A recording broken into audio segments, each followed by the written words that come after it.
Você já parou para pensar que a sua empresa pode estar pagando impostos a mais? O nosso sistema tributário é bem complexo e é comum as empresas pagarem mais do que o devido.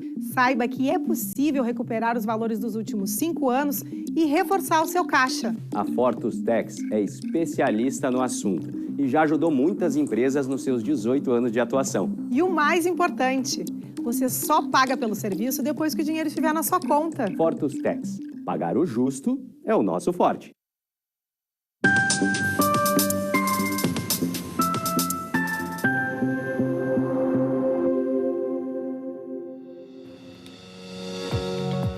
Olá, estamos começando agora o programa Papo Certo.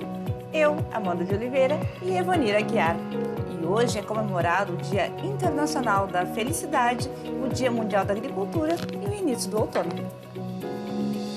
Boa noite, sejam bem-vindos. O nosso programa, você já sabe, vai ao ar de segunda a sexta, às 8 da noite, logo após o Cadeira Cativa aqui na Ubra TV.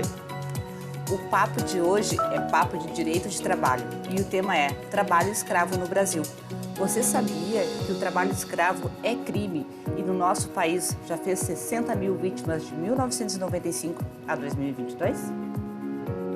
Estamos recebendo advogado, professor de Direito do Trabalho da Ubra, com pós-graduação em Brasília e Portugal, autor de diversas obras jurídicas, membro da Comissão Estadual para a Erradicação do Trabalho Escravo do Estado do Rio Grande do Sul, Felipe Ferraz Merino. Boa noite e obrigado pela presença no Papo Certo. Boa noite, muito obrigado pelo convite.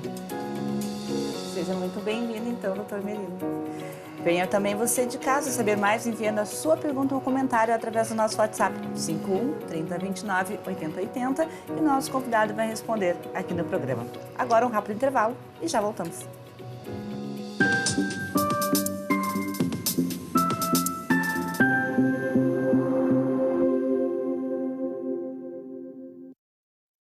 Tá difícil encontrar o profissional certo para a sua empresa? Precisa de alguém detalhista para aquela vaga no financeiro? Quem sabe um criativo para o marketing? Ou ainda, alguém focado em resultados? A Fortus RH utiliza técnicas de seleção e processos estruturados, realizando entrevistas, aplicando provas e testes específicos. Tudo isso para buscar a pessoa certa para a vaga certa. Fortus RH. Conectar pessoas é o nosso forte.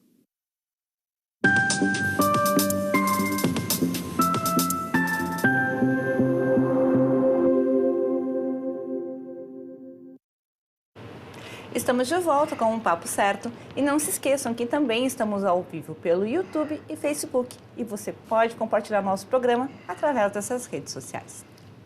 Professor, então para começar o programa de hoje, quais são as características que definem o trabalho escravo? O trabalho escravo, não basta a pessoa não receber o salário, né, para achar que está com um trabalho escravo. Tem pessoas que realmente têm um trabalho muito difícil, muito duro, e o patrão atrasa o salário e ele acha, eu estou trabalhando como um escravo aqui, mas não é bem isso. Formalmente, o trabalho escravo ele vai se caracterizar quando aquela pessoa perde a sua liberdade de ir e vir, ela é forçada a trabalhar. Claro, é diferente daquele escravo antigo que ficava acorrentado, não é isso, né?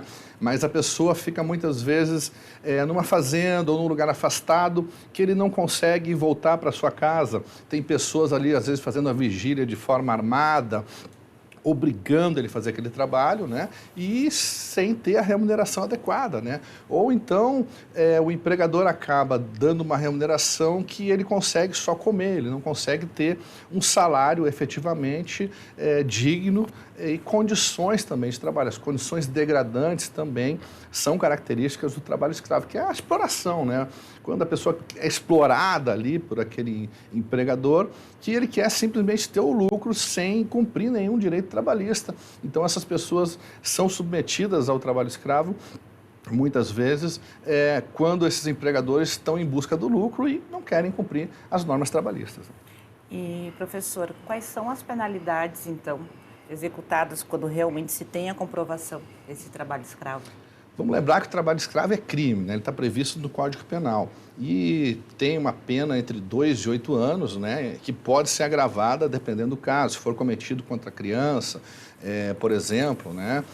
Também quem explora o trabalho escravo e também quem alicia o trabalho escravo, aquela pessoa que convida as pessoas, que traz elas para um local de trabalho escravo. Às vezes promete que é um trabalho bom, promete que é um trabalho correto, né? Ilude as pessoas e eles vão até o local e são surpreendidos pelo trabalho escravo. Então tem pessoas que trabalham com isso, são aliciadores, são pessoas que trabalham com o tráfico humano, pode-se dizer, né? Então eles convidam as pessoas, levam lá para o trabalho escravo. Essas também são penalizadas. E além disso, além dessas penalidades, essa questão penal, tem também a questão trabalhista, ao qual as empresas vão ser condenadas a pagar todos os direitos trabalhistas desses empregados.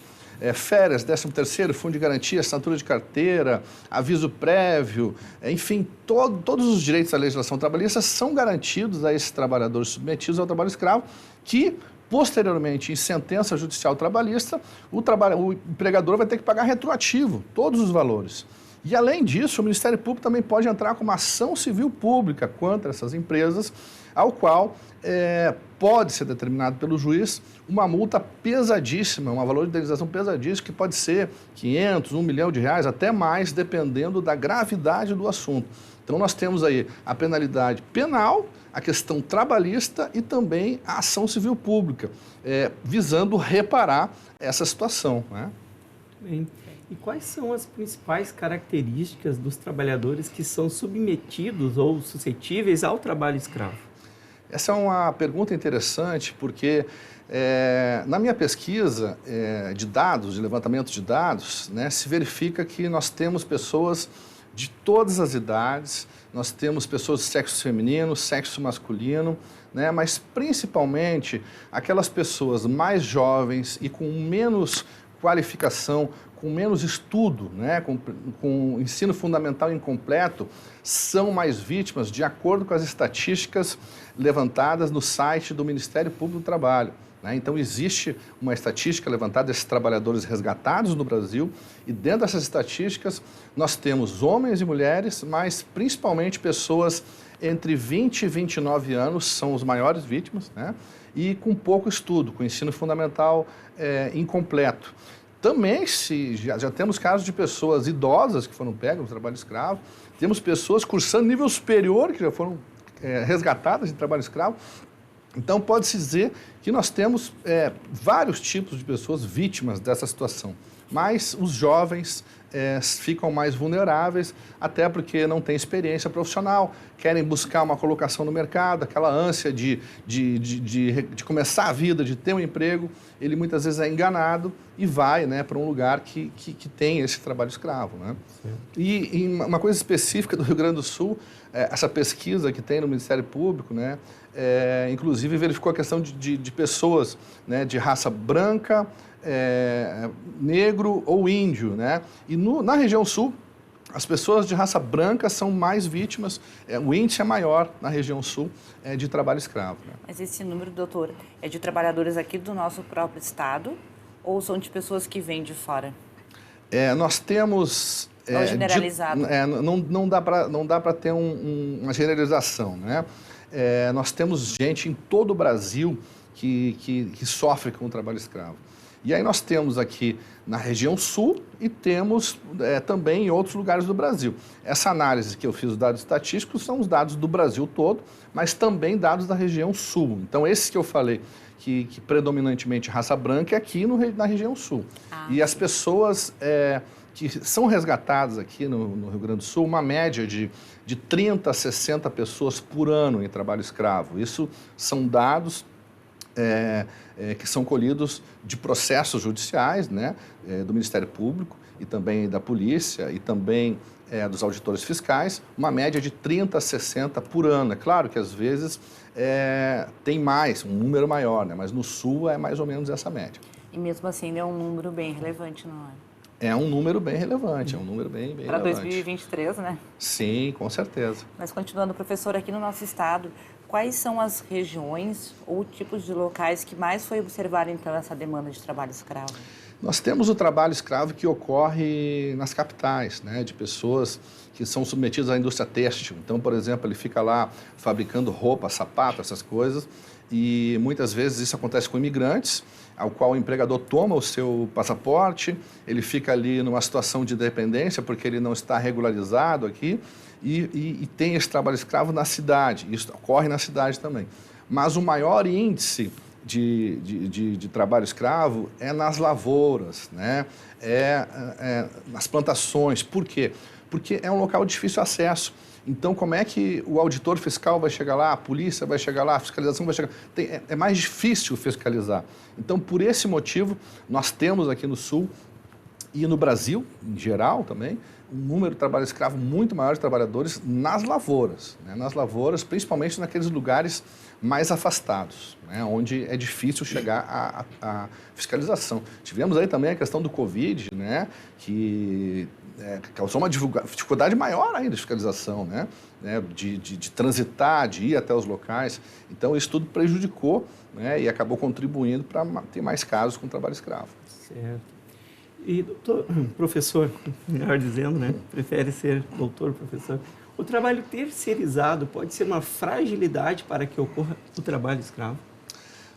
Eu vejo o trabalho terceirizado como uma fragilidade, porque o trabalho terceirizado, ele deveria ser uma coisa ao qual aquela empresa que contratou tem a obrigação de fiscalizar.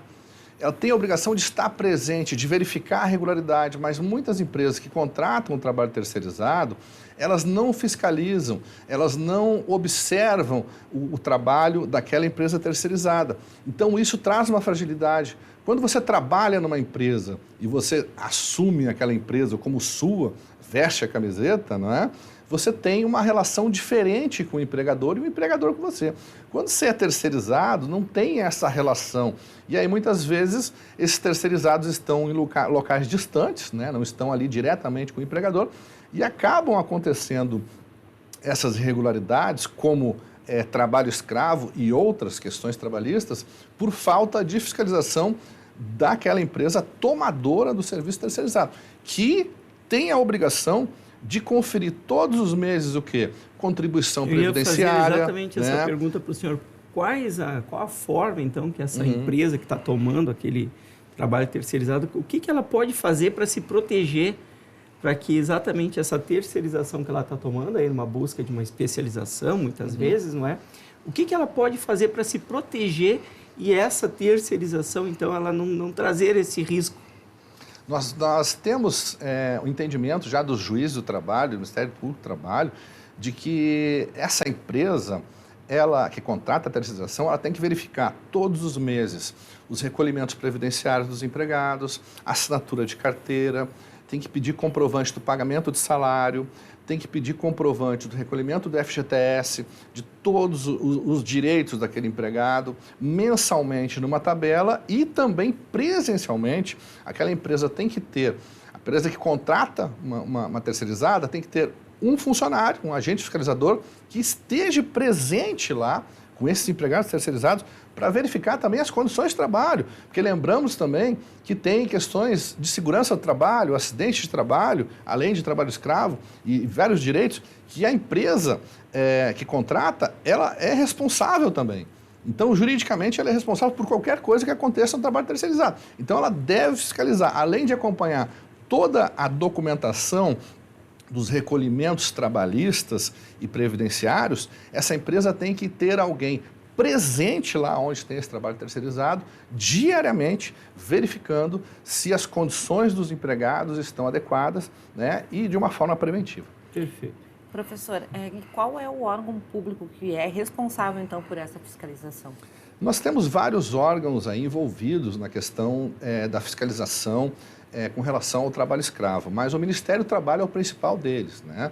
Nós temos os auditores fiscais do trabalho que fazem essas fiscalizações, né, nas fazendas, nas empresas, né? Mas nós temos também a Polícia Federal, nós temos também vários órgãos, secretarias, que fazem parte da comissão. Nós temos uma comissão de erradicação do trabalho escravo no Rio Grande do Sul, ao qual faz parte a Defensoria Pública, a Procuradoria, Secretarias de Estado, Polícia Federal, Ministério do Trabalho.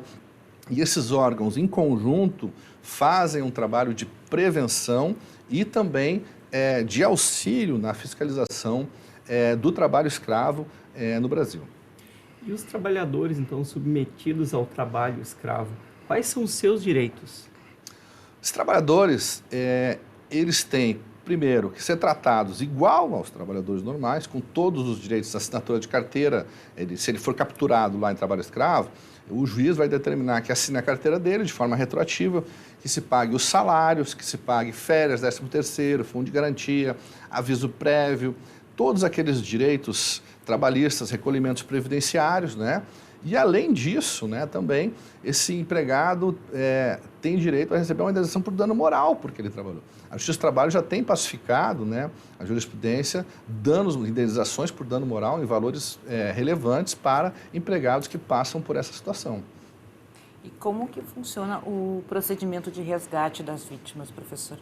Esse resgate ele é feito pelos auditores fiscais, juntamente com a polícia, né, a Polícia Federal, as polícias também estaduais também colaboram nesse resgate. E aí também nós temos, no estado, por exemplo, do Rio Grande do Sul, tem a Secretaria de Ação Social, que tem uma equipe de assistentes sociais, psicólogos também, para receber aquela pessoa e dar aquele apoio, dar aquele auxílio para que essa pessoa possa recomeçar a sua vida, né? Bem, e quais os benefícios, então, que o empregado resgatado de um trabalho escravo pode receber do Estado?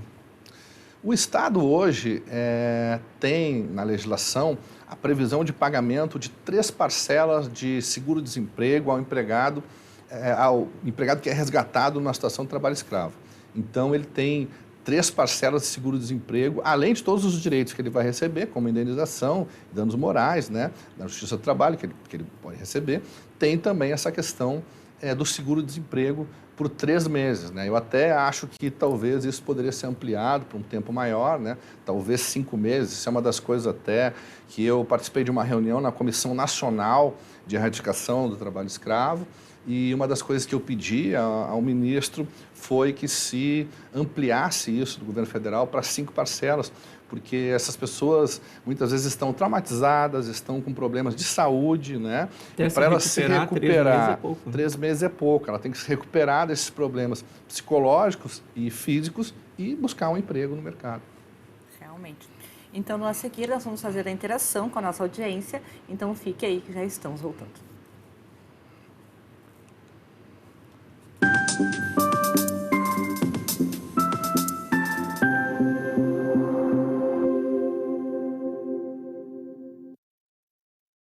Em tempos de juros altos, margens reduzidas e incertezas, rever estratégias é fundamental para manter o seu negócio competitivo.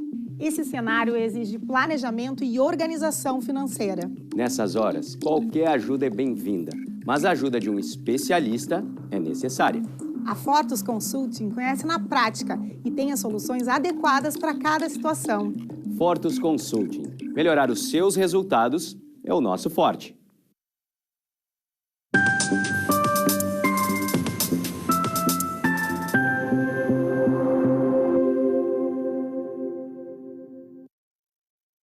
O Papo Certo está de volta e aqui nós falamos sobre as diversas áreas do direito, economia e saúde. E eu te convido a nos seguir nas redes sociais e enviar a sua pergunta ou comentário através do nosso WhatsApp 51 3029 8080. Lembrando que também estamos ao vivo nos canais digitais NET, Claro, Vivo e Tubarão. Estamos hoje com o professor de Direito do Trabalho da UBRA, Felipe Merino. Professor, onde é possível ter acesso aos dados estatísticos do trabalho escravo no Brasil? O Ministério do Trabalho e o Ministério Público do Trabalho, eles têm esse levantamento de dados nos sites. Então, entrando nos sites, vocês têm. E esse levantamento de dados, ele tem lá o número de trabalhadores resgatados, as características dos trabalhadores resgatados, como idade, aqueles locais também onde há mais resgate, de acordo com esses resgates que ocorreram no Brasil ao longo dos anos. Então, você consegue buscar essa estatística, por exemplo, há 5, 10 anos atrás, esses números, né? E agora a Comissão Nacional de Erradicação do Trabalho Escravo está fazendo um levantamento muito interessante, isso é atual, de todos os processos judiciais do Brasil sobre o trabalho escravo, para catalogar e fazer um estudo dessas características para poder trabalhar melhor o combate. Professor, que tipo de trabalho escravo ocorre com mais frequência aqui no Rio Grande do Sul? Aqui no Rio Grande do Sul, nós temos uma frequência muito maior da lavoura, porque o Rio Grande do Sul tem tradição de agricultura, né? Então, nós temos, né, muitas fazendas, né, que têm esse trabalho de agricultura, e o Rio Grande do Sul ocorre mais a questão da lavoura. Já em São Paulo, por exemplo, Rio, as grandes capitais, nós temos um índice maior, por exemplo, da indústria do trabalho escravo da indústria têxtil, né, e com estrangeiros, né, que vêm para o Brasil e acabam ficando na grande capital, né, fazendo esse trabalho manual, né, de fabricação de sapato, de roupas, né. Doutor, o senhor tem bastante propriedade em falar, né, de todas essas informações sobre o trabalho escravo. Fale para nós rapidamente sobre o seu livro e essa pesquisa que foi realizada, que ao final aqui nós vamos estar deixando um link para quem quiser, então, baixar esse seu livro. Eu escrevi um livro sobre o tema, que é o estudo da minha tese de doutorado em Portugal, que ele fala sobre o trabalho escravo, as características, o conceito, e traz também as estatísticas do Brasil, dos índices de trabalho escravo e também da região sul, né? Que é o trabalho escravo contemporâneo na região sul do Brasil e análises estatísticas. E esse livro eu quero partilhar com todos os telespectadores gratuitamente. Eu não fiz o livro com intuito de lucro, mas sim com intenção de partilhar com a população as informações, né, sobre o trabalho escravo no Brasil. Excelente, muito obrigado. E agora chegou a hora de interação com a nossa audiência. Doutor, professor, quais são as medidas que podem prevenir a população, então, sobre o trabalho escravo? Eu acho que a melhor prevenção é a informação, né? Porque pessoas, principalmente as pessoas jovens, né, acabam se impulsionando para alguns trabalhos com pessoas que não conhecem, em cidades longínquas, e acabam caindo nessa situação do trabalho escravo. Então, a informação é muito importante para a população, para prevenir, para que isso não ocorra, né? No momento que a pessoa tem informação, o jovem tem informação, já talvez ali na escola, na adolescência, quando ele tiver uma proposta desse trabalho, ele vai verificar se efetivamente essa proposta é uma proposta séria, né? Lembrando até que nós temos o tráfico internacional de pessoas para trabalho escravo, às vezes meninas que são aliciadas pela internet para um trabalho no exterior, que acham que vai trabalhar de garçonete, acham que vai trabalhar de cozinheira, e chega lá, ela é aliciada muitas vezes para um trabalho de prostituição, né? Isso ocorre muito, né? As pessoas são iludidas, as pessoas jovens acabam sendo iludidas. Então, trazendo a informação, trazendo como forma de prevenção, essas pessoas talvez, antes de aceitar uma proposta dessa, vão verificar se essa empresa que está convidando realmente é idônea e se realmente é uma coisa séria antes de ir num impulso e acabar numa enrascada dessas, né? Excelente dica.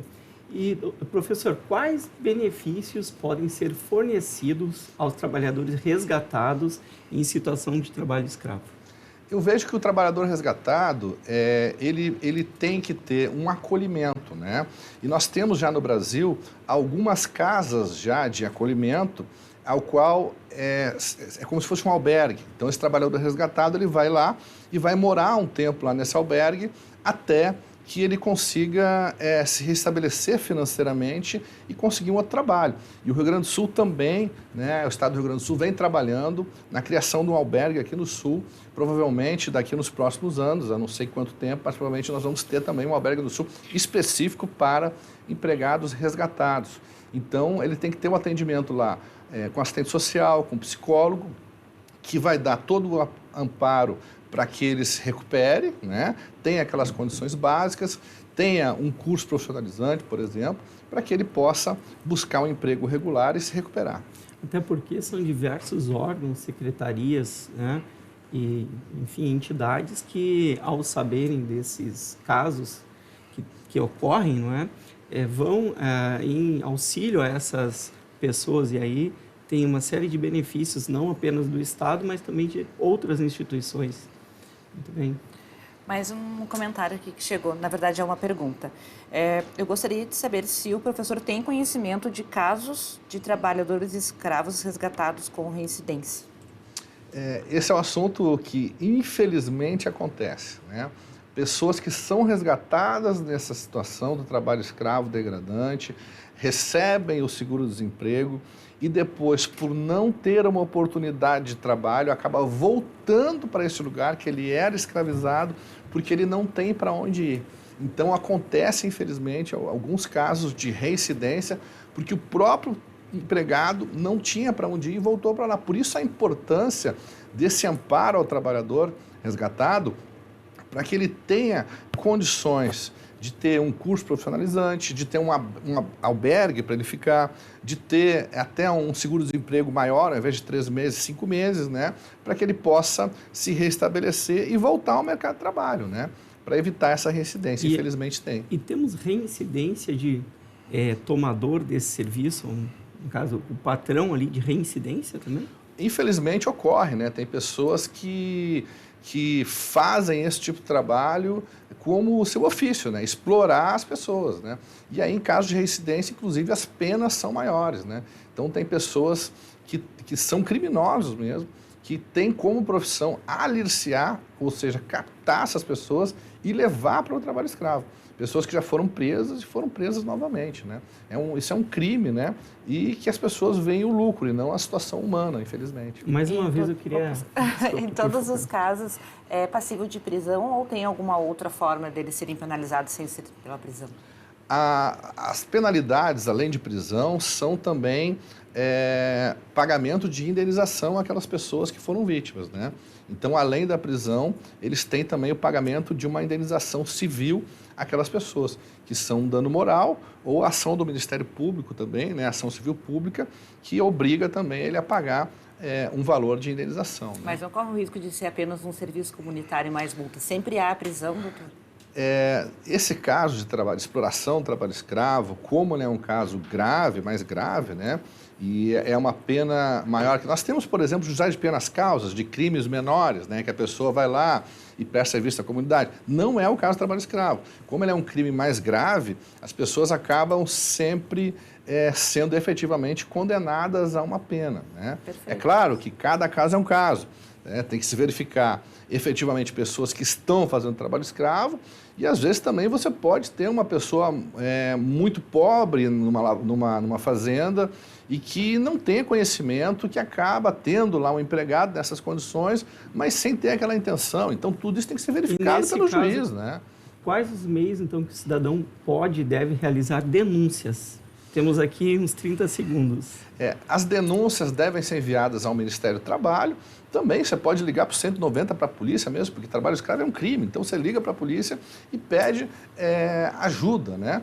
Então, nós temos aí o Ministério do Trabalho, nós temos o Ministério Público do Trabalho também, que está sempre aberto para receber aquelas denúncias que estão à providência, e a Polícia Federal também, que atua no combate ao trabalho escravo, né? Perfeito, então. Professor, muitíssimo obrigada pela tua presença aqui no nosso programa. Obrigado pela participação, um grande abraço aos telespectadores e aproveitem o meu livro, as informações aí, eu estou passando aí para vocês gratuitamente. Um grande abraço. Eu agradeço também a você por ter nos assistido e lembro que o programa ele é reprisado às 7h30 da manhã aqui na Ubra TV. Então, vamos nos despedindo. Amanhã às 20 horas estaremos de volta e falaremos sobre direito de família. Estará conosco a advogada Júlia Farias Mertins. Estaremos esperando por vocês.